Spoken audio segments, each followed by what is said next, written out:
Mbukeli, ngikubingelele indawo nendawo lapho khona kufinyelela khona lolu hlelo.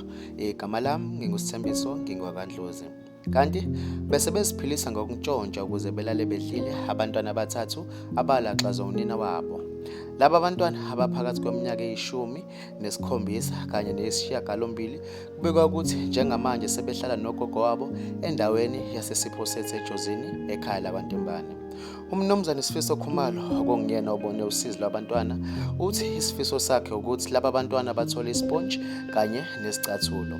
Baphinde baqhubeka nesikole njengoba usekwazile ukuthi abatholele okokugqoka. Uthiwa unina walezi ngane okuyimanje abezindaba ze-MRC ubenze imizamo yokuxhumana naye, wahamba nekhadi lokholela izingane walibangisa kwelikabhanana eThekwini.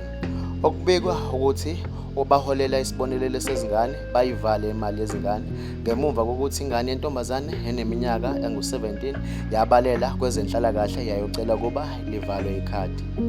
UKhumalo ekhulumela i-MRC uthe njengamanje laba bantwana kushoda ngezicathulo kanti omdala ugqoka usize 4, owesibili ugqoka usize 1, owokugcina ugqoka usize 11. Sisekulona lolu daba abezindaba ze-MRC bashayela ikhansela lendawo umnumzane Sithembiso Mngcwango noveza ukuthi babengenalo ulwazi mayelana nalolu daba, kodwa bazohlangana nomnumzane Khumalo ukuze bebone nezingane ezidinga usizo.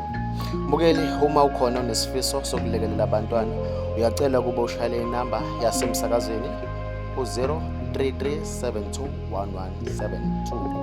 Mbukeli, beka umbono wakho mayelana nalolu daba olubuhlungu kangaka.